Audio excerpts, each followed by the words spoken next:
Hey, what's up mga bro? Ayan, si Don D nga pala ulit. Ayan.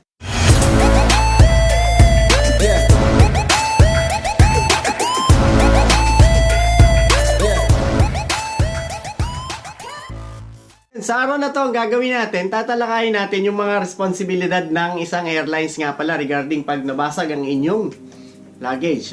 Pag nasira ang inyong luggage. Responsibilidad nila na talagang pangalagaan ang inyong luggage, di ba? Yun yung kanilang number one na responsibilidad. Paano naman pag ang inyong luggage ay nabasag? Yun yung katanungan, di ba? Marami sa atin na hindi alam kung anong gagawin din kasi ako, hindi ko din talaga alam kung anong gagawin. Ang katanungan talaga natin is, pag nasira ang iyong luggage, paano nila ito babayaran? Di ba? Tulad nung nangyari sa akin, nasira yung aking luggage. Malaking luggage ko ay nasira doon sa Emirates. Yung pauwi ako nung March 5, hindi ko alam kung saan ito nangyari. So ayun. Ito pala yung yung luggage ko nung pagkarating ko dito. Ganito siya.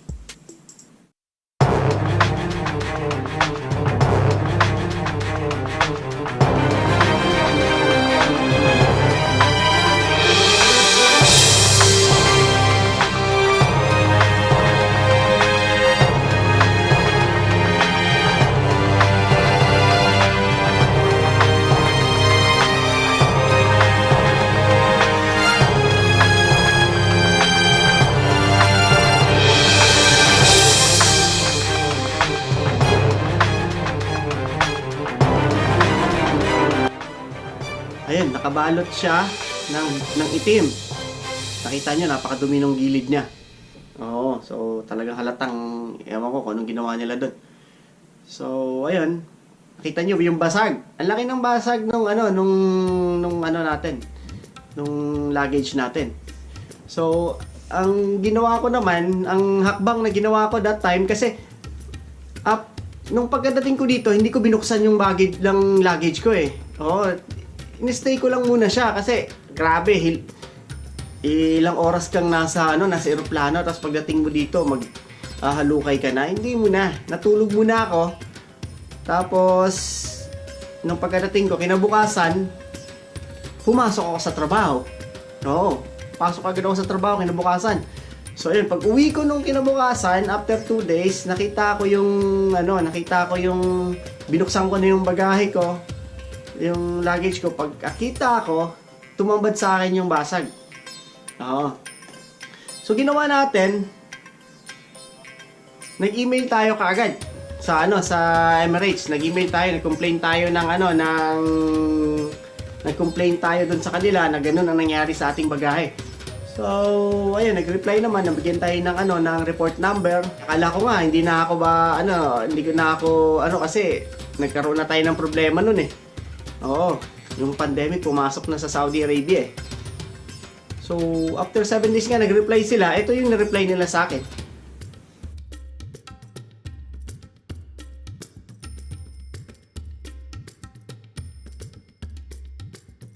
So, malabo na mabayaran tayo. Kasi ang gusto nilang mangyari, on the time na pagkadating mo sa airport, talagang i-report mo na kaagad. Nabasag yung ko. Kailangan malinis to nung uwi ako. So, ayun. Hindi ko nagawa yun kasi, malay ko ba, nakabalot nga eh. By the way, ito pala yung maleta natin. Ito yung maleta natin. Ito yung basag. Laki ng basag niyan.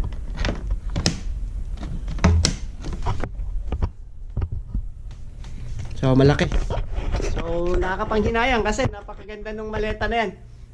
Nabili ko yan nabili ko siya ng 3 years ago sa Hupuf. Nasa almost 600 real. So, pag kinonvert mo sa sa Philippine peso yan, nasa 8,000 to. 7 to 8,000. Yan yung isang piraso lang Kaya, ayun. Sayang, 3 years ago, nag-email din ako sa Caterpillar. Oo, na sinabi ko na nabasag nga yung ano. Tapos after 2 years daw, kaya pa daw nilang ano yun. Kaso, hindi ko na rin maalala yung resibo ko. Basta, tapos na yung 3 years. Kaya ayun, ang ano na lang sa akin is yung tip ko pala sa inyo. Oo. Alam niyo yung ano, yung mga maleta nyo, okay lang siguro na balutin niyo ng ano, ng cling wrap. Balutin niyo ng cling wrap nang wag naman masyadong makapal. Yung visible yung ano ninyo. Yung visible yung inyong ano, yung maleta nyo, visible. Oo. Huwag niyo na lagyan ng ng pambalot na ano, na tulad ng ginawa ko. Oo. Ang mahal ng bili ko nun. Tapos, ang isa ata nun is nasa 500 eh.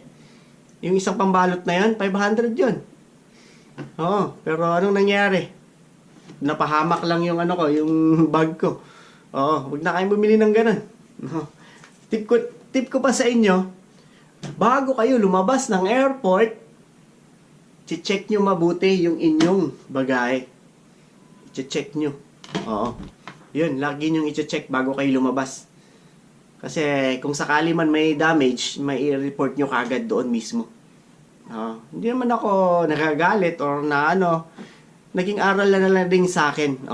Napakalaking aral nun sa akin na ganito ang gagawin ko next time. Kaya sinishare ko sa inyo para at least aware kayo kung ano ang pwedeng mangyari sa mga bagahe nyo. So, ayan. Sana, may na-gets kayo. Ayun, na-gets talaga, Ayan. Maraming salamat sa panonood ng aking vlog. And sa mga hindi pa subscribe, pakipindot ng pula sa baba. And i-like and share niyo sa mga friends nyo. Thank you so much and God bless.